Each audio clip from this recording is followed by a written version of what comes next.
واستعملنا فيما يحبه ويرضاه برضاه ونصلي ونسلم بأزكى الصلاة والتسليم على سيدنا وحبيبنا وشفيعنا وقرة أعيننا ومولانا محمد وعلى آله وصحبه أجمعين. سبحانك لا علم لنا إلا ما علمتنا إنك أنت العليم الحكيم ولا حول ولا قوة إلا بالله العلي العظيم. كلام قديم لا يمل سماعه تنزه عن قول وفعل ونية به أشتفي من كل داء ونوره دليل لقلب عند جهل وحيرتي. Yang kita muliakan Imam Masjid Nurdin, semoga Allah memberikan kesehatan kepada beliau, amin ya rabbal alamin. Para alim ulama, tuan-tuan guru, orang-orang tua kita yang hadir, bapak-bapak, ibu-ibu, jamaah kajian ba'dal maghrib Masjid Nurdin Hasanah, semoga Allah subhanahu wa ta'ala senantiasa mengampunkan dosa-dosa kita, senantiasa Allah subhanahu wa ta'ala menutupi aib-aib kita di dunia dan di akhirat, senantiasa Allah menjagai kita, melindungi kita, memberikan hidayah dan taufik serta inayahnya kepada kita, sehingga kita termasuk di antara hamba-hamba yang mendapat keberuntungan fid din wad dunya wal akhirah, amin ya rabbal alamin. Sebagaimana pada minggu yang lalu telah disampaikan dan kita sepakati bahawa pada malam hari ini kita berniat untuk menyambut kedatangan bulan suci Ramadan dari bulan Rajab yang mulia ini, yaitu dengan sama-sama kita mengaji pelajaran tentang puasa atau Kitabus Shiyam. Kenapa? Karena puasa adalah rukun dari rukun-rukun Islam. Mengerjakannya fardu ain bagi kita. Maka tatkala kita ingin mengerjakannya, menuntut ilmu tentang puasa itu pun menjadi fardu ain bagi kita, agar kita dapat memahaminya, agar kita dapat berilmu dan mengamalkannya. Semoga Allah subhanahu wa ta'ala menjadikan kita di antara hamba-hamba yang senantiasa mendapatkan tunjuk dari Allah subhanahu wa ta'ala dan dapat beramal salih dengan ridhanya, amin ya rabbal alamin. Kita akan membacakan kitab fiqih dari seorang ulama besar di tanah suci. Alhamdulillah masih keturunan dari Kuala Tungkal, Syekh Abdul Hamid Banjar At-Tungkali Al-Banjari. Banyak Masya Allah ulama-ulama kita dulu. Di antaranya juga Syekh Uthman Tungkal. Di Tungkal dibangun masjidnya. Ini Syekh Abdul Hamid Al-Banjari At-Tungkali. Dulu beliau diizinkan untuk mengajar di Masjidil Haram, salah satu pojok dari Masjidil Haram, tapi karena peraturan pemerintah tidak diizinkan lagi untuk ulama-ulama selain dari yang disetujui oleh kerajaan. Namun tentunya beliau sudah meninggal dunia, dan di antara karyanya ada kitab yang berjudul Al-Muwajjihul Jamil fil Fiqh Syafi'i, petunjuk yang indah pada pelajaran fikih Syafi'i dengan mudah. Rahimahullahu ta'ala wa nafa'ana bihi wa bi'ulumihi fid dharain, amin. Qala rahimahullahu ta'ala, beliau berkata, Al-Kitabur Rabi'u, kitab yang keempat pada menyatakan hukum puasa. Pertanyaannya, apa dia makna puasa pada bahasa dan pada syarak. Nah, kita dari dasarnya betul ya. Makna puasa pada lughat, pada bahasa, yaitu al-imsak, menahan diri, sekalipun seumpama perkataan. Dan maknanya pada syarak yaitu al-imsak 'anil muftirat, menahan diri dari yang membatalkan puasa atas jalan atau cara yang tertentu yang akan diterangkan lengkap dengan segala syarat-syaratnya. Nah, secara bahasa al-imsak, asa menahan, termasuk orang yang diam. Nah, itu dulu ada puasanya Sayyidina Maryam, dia tidak berkata-kata dengan manusia. Falan ukallimun nasa falan ukallimul yawma insiyya. Nah, itu dia berpuasa tidak bicara. Juga maknanya saum, al-imsak. Dan tersebut pada kitab Ar-Riyadhul Wardiyah bahwa makna puasa yaitu menahan diri daripada masuknya sesuatu yang ada tubuhnya, ada bentuknya, kepada rongga yang terbuka. Apapun sesuatu yang masuk kepada badan kita melalui rongga yang terbuka itu membatalkan puasa ya. Jadi kita menahan dari segala sesuatu yang masuk ke dalam tubuh melalui rongga yang terbuka, mulai terbit fajar hingga terbenam matahari dengan niat. Nah, niat yang menentukannya ya. Berapa macam puasa? Puasa itu ada dua macam. Yang pertama puasa fardu dan yang kedua puasa sunnah. Adapun puasa sunnah maka akan datang keterangannya. Sedangkan puasa yang fardu terbagi kepada dua. Yang pertama wajib dengan nazar. Jadi kalau orang bernazar menjadi wajib, walaupun itu puasa sunnah. Dia bernazar, besok aku akan puasa Senin. Bernazar, aku bernazar besok akan puasa Senin, hari Senin, berarti menjadi wajib, fardu. Sama dengan bernazar korban, aku bernazar akan berkorban tahun ini. Maka kalau sudah bernazar, bedanya dengan kita korban tatawu yang sunat, yang bernazar tak boleh makan dagingnya. Tapi kalau yang kita korban biasa makan. Yang kedua wajib dengan syarak, yaitu puasa Ramadan. Maka inilah yang akan kita pelajari. Dengan apakah wajibnya puasa Ramadan? Wajibnya dengan salah satu daripada 9 perkara berikut. Yang pertama, dengan menyempurnakan bilangan bulan Sya'ban 30 hari. Dalam hadis, fa in ghumma 'alaikum fa akmilu Sya'ban 30 yawman.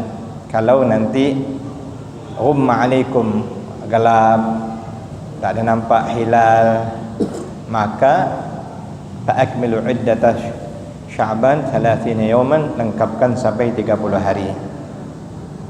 Nah, kalau dah 30 hari, besoknya pasti wajib ya, tapi kalau nampak hilal, bisa saja Sya'ban hanya 29 hari. Dan jika tidak diketahui awal Sya'ban, maka hendaklah disempurnakan bulan Rajab 30 hari. Sya'ban pun kalau nanti tidak nampak juga, Rajab 30 hari. Kalau Sya'ban nanti tak nampak juga, Ramadan tak nampak juga, Sya'bannya mesti 30 hari. Yang kedua,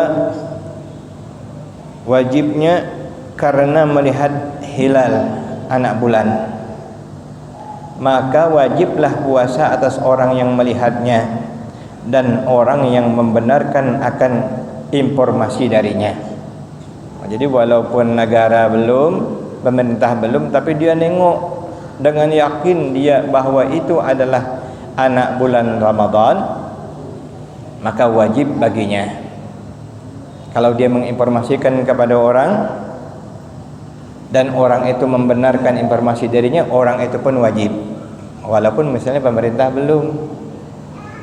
Itu tapi tidak untuk kalangan ramai. Karena kalau untuk kalangan ramai itu yang diberikan wewenang untuk memutuskannya adalah al-imam, pemerintah. Kecuali orang yang melihat sendiri dengan yakin, itu dia wajib berpuasa. Itu melihat. Jadi keliru, mohon maaf, ada orang yang pakai prediksi isyarat-isyarat, nengok gelombang laut misalnya. Itu bukan bahagian daripada cara untuk mengetahui masuknya Ramadan. Karena masuknya Ramadan itu, kata Nabi, adalah ketika kita melihat hilalnya. Sumu li ru'yatihi wa aftiru li ru'yatihi. Berpuasalah kalian karena melihat hilal atau anak bulan, dan berbukalah juga karena nanti melihat anak bulan. Pertama anak bulan Ramadan, yang kedua anak bulan Syawal. Yang ketiga, dengan tetap melihatnya di sisi hakim syara' dengan seorang saksi. Jadi hakim syara' yang menentukan walau hanya dengan seorang saksi. Yang keempat, dengan informasi yang masyhur pada melihat bulan, dan jika daripada orang kafir sekalipun, tetapi sekira-kira yakin kita dengan benarnya mereka itu, informasinya sudah akurat ataupun sudah ramai, walaupun yang memberitakannya itu orang Amerika yang sedang melihat anak bulannya di Indonesia misalnya. Orang-orang kafir itu mengatakan, oh sudah masuk ini, mereka mengaku melihat anak bulan. Asal kita benar yakin dengan informasi mereka, menjadi wajib. Tapi kalau ada yakin berarti tidak ada wajib, nunggu pengumuman dari pemerintah. Yang kelima, dengan hukum hakim syara' yang mujtahid jika dinyatakan akan tempat perpegangannya pada hukumnya. Ini yang seperti kita yang disiapkan oleh badan ru'yat dan hisab, hisab ru'yat. Yang keenam, dengan membenarkan orang yang melihatnya, dan jika kanak-kanak atau orang fasik sekalipun, walaupun budak kecil, tapi kita yakin dia tidak ada bohong. Pak, aku nengok katanya cuman kita yakin. Tapi kalau kita tidak yakin, apa yang ditengok budak ni? Jangan-jangan bukan anak bulan itu tengoknya, senter. Ya senter. Tapi kalau kita yakin, menjadi wajib bagi kita untuk berpuasa. Karena kan ini apalagi di tempat-tempat yang tidak ada pemerintahnya, tak ada yang mengumumkannya, ini menjadi penting. Yang ketujuh, dengan menyangka masuk puasa dengan ijtihad bagi hak seumpama orang tawanan yang samar baginya, yang katakanlah dia di tempat yang sendirian, maka dengan keyakinannya masuk bulan puasa dengan ijtihadnya, wajib baginya untuk berpuasa. Yang kedelapan, dengan informasi ahlu taqwim, ahli hisab, penanggalan, maka boleh berpuasa bagi ahlu hisab dan ahlu nujum dengan ilmunya akan masuk Ramadan. Dan boleh pula puasa bagi orang yang membenarkannya. Jadi orang yang pakai hisab boleh, dan bagi orang yang membenarkannya menjadi boleh juga. Tetapi ini dalam mazhab Syafi'iyah adalah penempatannya untuk mendukung dan menguatkan ru'yah, karena dalilnya sharih, sumu li ru'yatihi wa aftiru li ru'yatihi. Memang betul-betul nengok, bukan sekedar perhitungan. Dan perhitungan ini memperkuatkannya. Alhamdulillah di negara kita menggabungkan dua metode sekaligus, hisab ru'yat ini. Itu ada ahli-ahlinya. Ada Jambi misalnya ada Ustadz Ar-Rahmadi. Itu dia termasuk yang langka juga. Dia alim di bidang ilmu falak. Jadi dosen UIN kita. Alhamdulillah sama-sama saya sekarang di bidang fatwa di Majelis Ulama Provinsi. Yang kesembilan, dan tanda-tanda yang menunjukkan dengan masuk Ramadan yang berlaku pada adat negeri itu, seperti bunyi Maryam dan lainnya. Jadi kita tidak tahu informasi, tapi kita dengar beduntung tua itu informasi besok Ramadan. Dulu ada, subhanallah, dalam manaqib Sayyidi Abdul Qadir Al-Jilani, di antara karamahnya, orang-orang yang berada di lingkungannya menunggu isyarat dari Sayyidi Abdul Qadir Al-Jilani yang masih bayi. Kalau dia tidak mau menetek ibunya pada petang harinya itu, maka pertanda besok adalah Ramadan. Masyhur dalam manaqib beliau. Syarat wajib berpuasa ada 5. Yang pertama Islam. Sekalipun Islamnya pada masa yang telah lalu, maka wajib atas yang murtad mengqadha puasanya apabila kembali ia kepada Islam. Tentunya syaratnya Islam. Kalau nanti orang itu murtad, na'udzubillahi min dzalik, maka ketika dia masuk Islam lagi wajib mengqadhanya.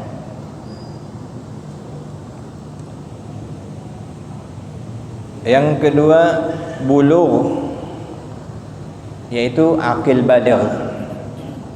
Akil baligh ini sebenarnya relatif, dari laki-laki maupun perempuan, ada yang bisa cepat, ada yang agak lambat.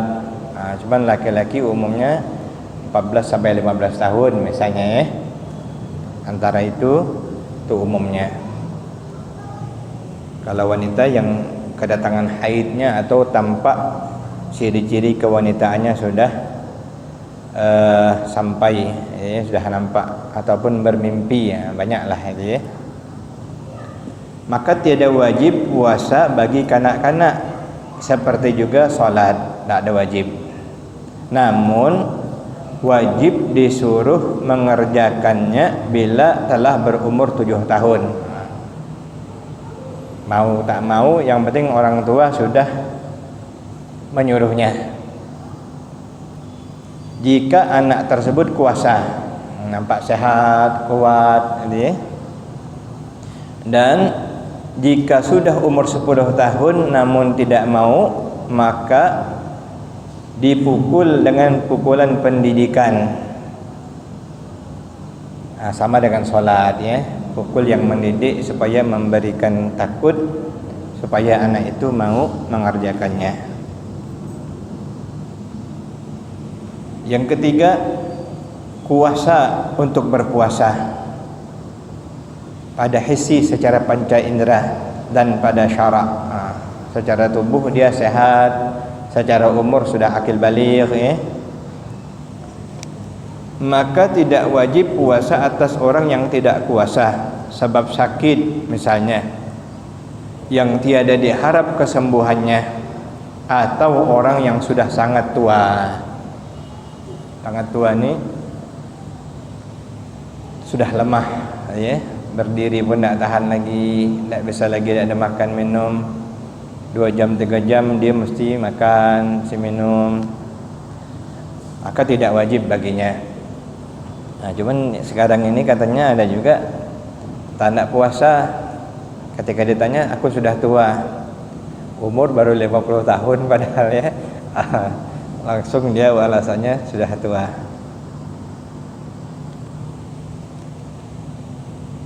Termasuk juga orang yang sakit yang mesti tayamum, menunjukkan sakitnya sakit yang memang sakit nian lah.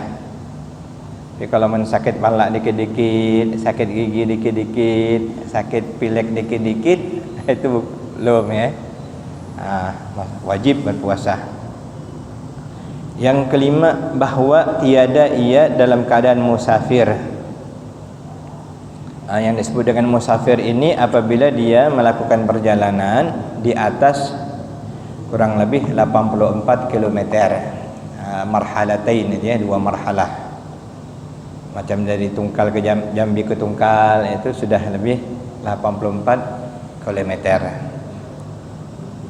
Ada keterangan yang lebih berhati-hati, ukurannya 125 km. Jadi yang 84 km itu boleh pilih. Ketika itu boleh dia berpuasa terus, boleh juga jika dia ingin tidak berpuasa. Tetapi kalau yang di atas 125 km atau 135 km, saat itu tidak berpuasa lebih baik. Kenapa? Karena rukhsah, keringanan dari Allah Subhanahu wa taala. Nabi sallallahu alaihi wasallam bersabda, "Innallaha subhanahu wa ta'ala amara asya'an wa sakata an asya'." Allah memerintah sesuatu, Allah juga melarang sesuatu, Allah ada juga diam terhadap sesuatu. Faqbalu minallahi afiyatah. Jadi yang Allah diam di situ ditafsirkan dengan membolehkan, maka terimalah apa yang telah Allah berikan sebagai keringanan. Kalau kita musafirnya jauh betul, penat pula perjalanan, sama dengan menjamak qasar salat kiasnya, maka ketika itu menggunakan rukhsah lebih afdal.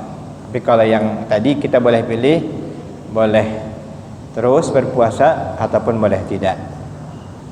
Berapakah rukun puasa? Yaitu 5 perkara. Rukun yang pertama, niat pada tiap-tiap malam puasa yang fardu.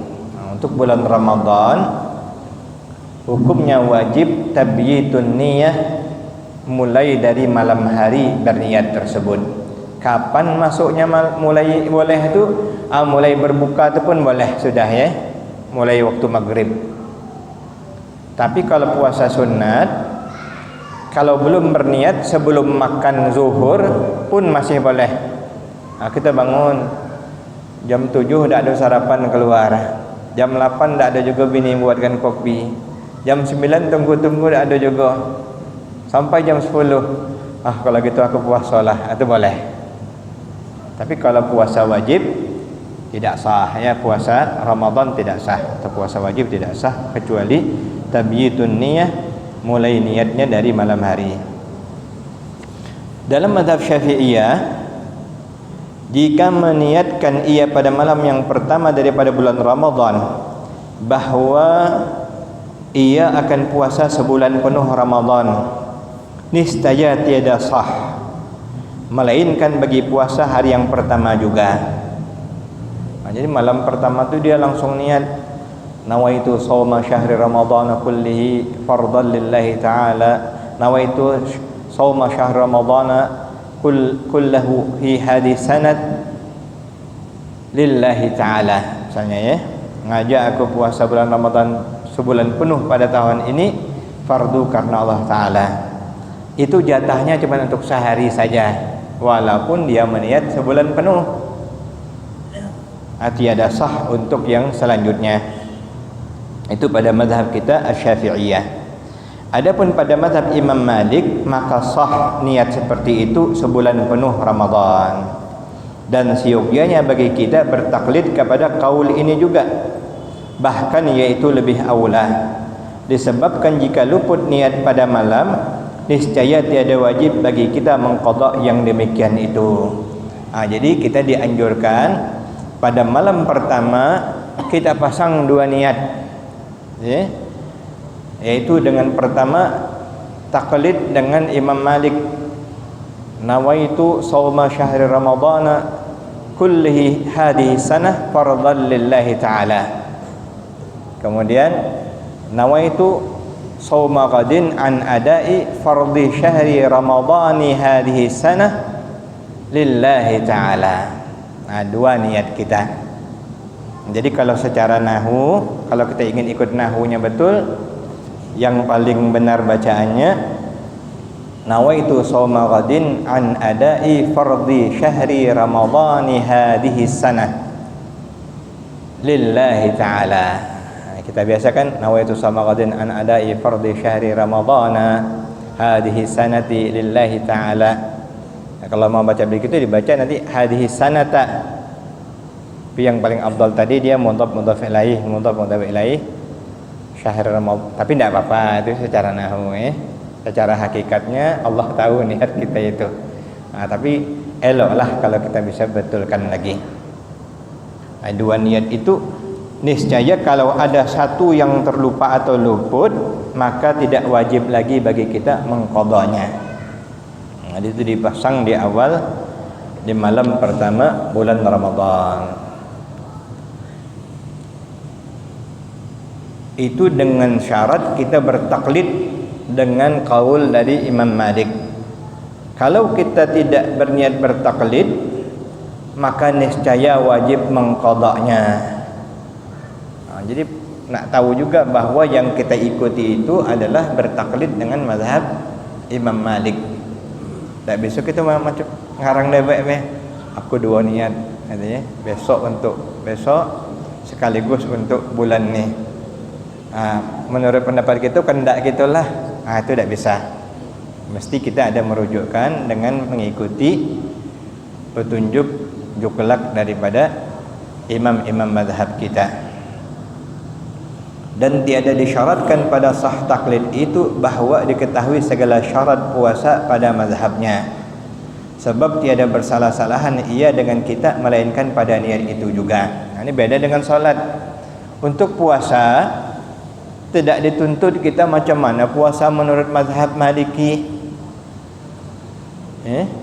Lain dengan solat. Kalau kita solat ingin ikut mazhab Maliki atau mazhab Hambali, maka wajib diawali oleh wudu dengan cara mazhab Maliki atau mazhab Hambali juga. Tak boleh kita mazhab Syafi'i wudunya nanti pas tersentuh bini tak batal misalnya. Apa? Aku taklid dengan mazhab Hambali atau mazhab Hanafi.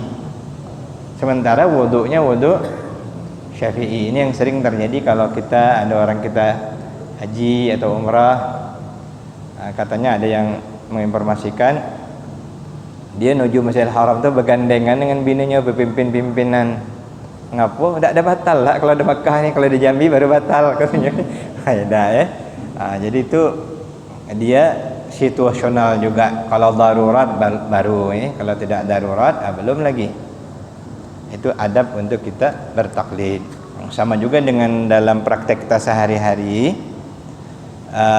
kita tidak dibenarkan talfiq. Talfiq tu milih-milih,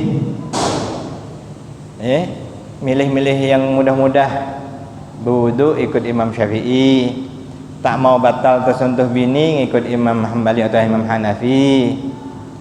Terus lagi nanti pas nak solat tak pakai kunut ikut mazhab Hambali juga misalnya. Jadi pilih-pilih. Itu tidak boleh. Kalau bagi kita yang masih awam, masih muqallidin, wajib kita komitmen hanya memilih satu mazhab saja. Itu adabnya.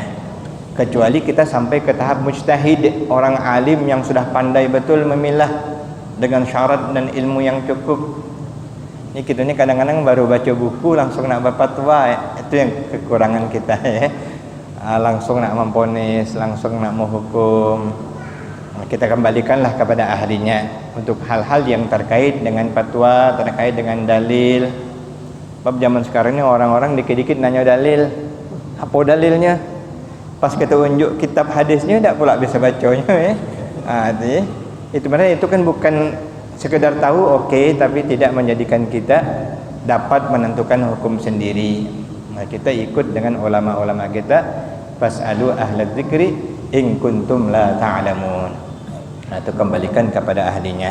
Tentunya mereka itu merujuk langsung dan sangat memahami bagaimana istinbat hukum dari Al-Quran dan As-Sunnah. Banyak nak kita luruskan dikit pemahaman. Aku tak mau ikut Imam Syafi'i.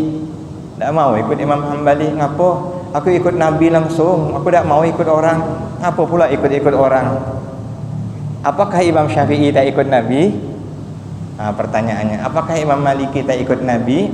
Apakah kita lebih paham istinbat hukum daripada beliau-beliau?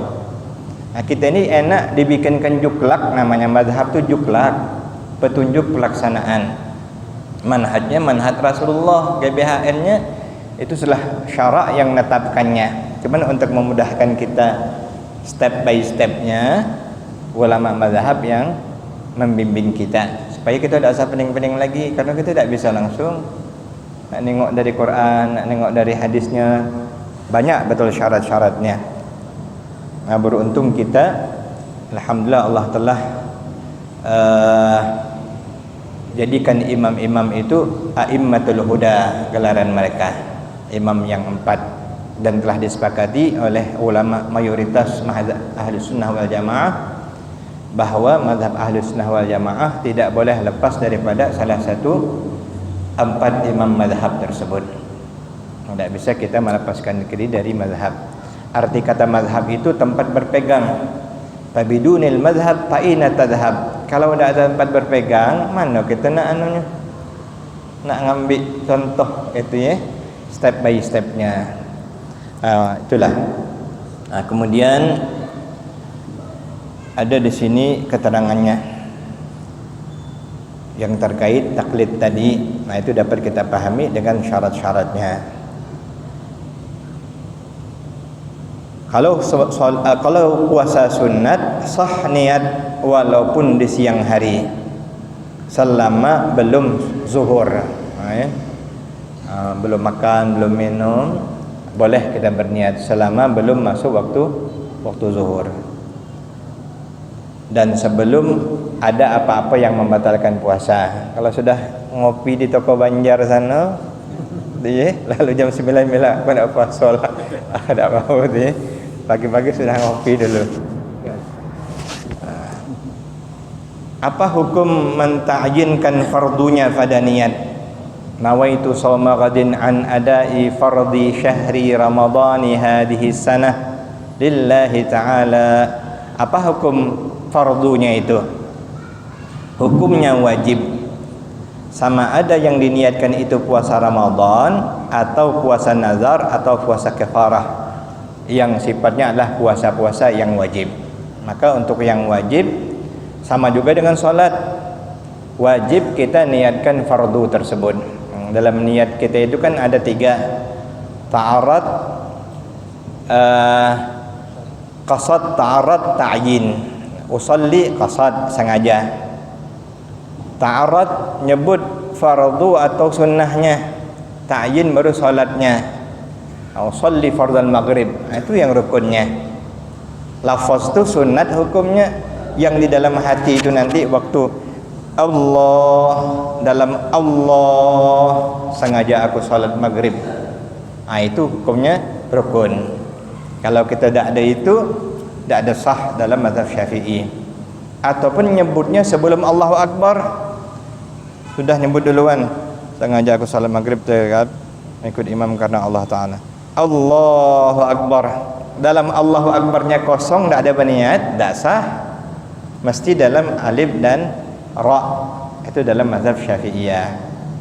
Berbeda dengan pendapat yang mengatakan bahwa niat itu boleh dari kita berjalan sudah niat katanya. Itu berbeda. Dalam mazhab Syafi'i tempatnya itu. Demikian pula untuk Ramadan, puasa wajib, hukumnya wajib fardu tersebut. Ngucap tu sunat, tapi bahasa ungkapan niat kita itu hukumnya wajib.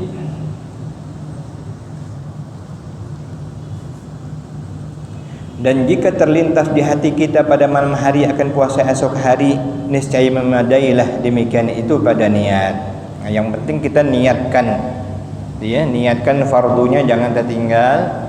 Walaupun dia berbentuknya hanya lintasan, tapi kita di situ kita meniatkan, maka memadai pada niat. Bagaimana sekurang-kurang niat puasa Ramadan?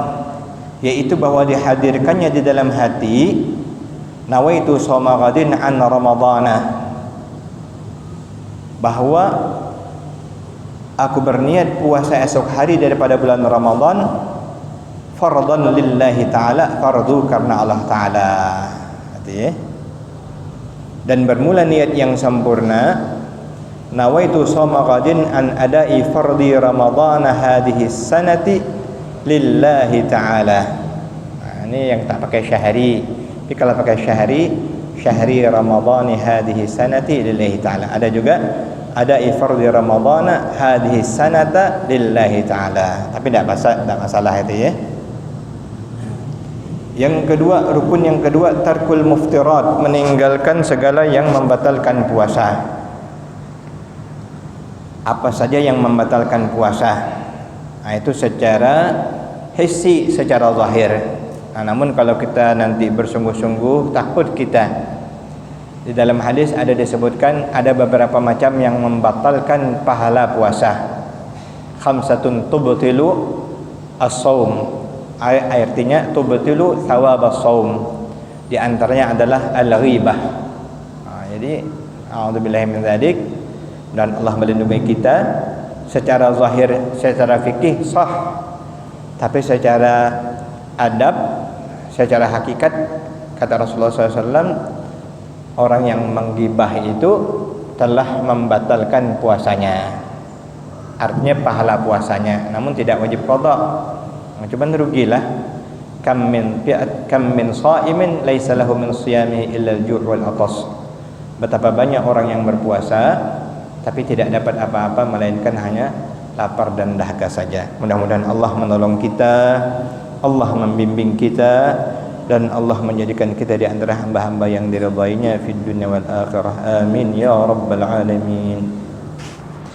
ألا يعلم من خلق وهو اللطيف الخبير يا لطيفا بخلقه يا عليما بخلقه يا خبيرا بخلقه الطب بنا يا لطيف يا عليم يا خبير يا لطيفا بخلقه يا عليما بخلقه يا خبيرا بخلقه الطب بنا يا لطيف يا عليم يا خبير يا لطيفا بخلقه يا عليما بخلقه يا خبيرا بخلقه الطب بنا يا لطيف يا عليم يا خبير. آمين يا الله يا رب العالمين.